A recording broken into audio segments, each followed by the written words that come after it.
دو factor ایسے ہیں جو انسان کو کامیابی کے بڑے مقام پر پہنچا دیتے ہیں۔ ان میں سے ایک ہے انتھوزیزم، یعنی آپ کا شوق، آپ کا جذبہ۔ یہ شوق کیا کرتا ہے، جذبہ کیا کرتا ہے کہ انسان کو اکساتا رہتا ہے، اس کو چین سے بیٹھنے نہیں دیتا، اس کو رکنے نہیں دیتا، آگے بڑھتے رہنے کا یہ ایندھن ہے، شوق، جذبہ، ولولہ اور یہ انتھوزیزم۔ اس سے انسان نئی نئی چیزیں دریافت کرتا ہے اور کامیابی کی طرف اپنے سفر کو جاری رکھتا ہے، اور اس کوشش میں، اس لگن میں، جد و جہد میں لگا رہتا ہے جب تک اسے کامیابی حاصل نہیں ہو جاتی۔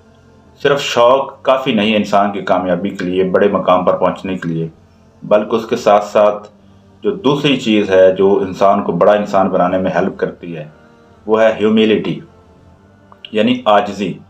انسان کی عاجزی کا مطلب یہ ہے کہ انسان حقیقت پسند ہوتا ہے۔ وہ چھوٹی چھوٹی غلطیاں کرے یا بڑے بڑے بلنڈرز کرے، تو جب اس کو اس بات کا احساس ہوتا ہے کہ وہ غلطی پر تھا، تو وہ غلطی کو تسلیم کرتا ہے، اور وہ اس بات سے، اس ڈر سے اس غلطی کو تسلیم کرنے سے انکار نہیں کرتا اس کی شان میں، اس کے وقار میں کوئی فرق آئے گا، بلکہ انسان میں جب ہیومیلٹی پیدا ہوتی ہے تو انسان حقیقت پسند ہوتا ہے۔ ایک کامیابی کے لیے ایک انتھوزیزم ضروری ہے، یعنی انسان کا جذبہ، شوق ضروری ہے، اور دوسری ہیومیلٹی یعنی عاجزی ضروری ہے۔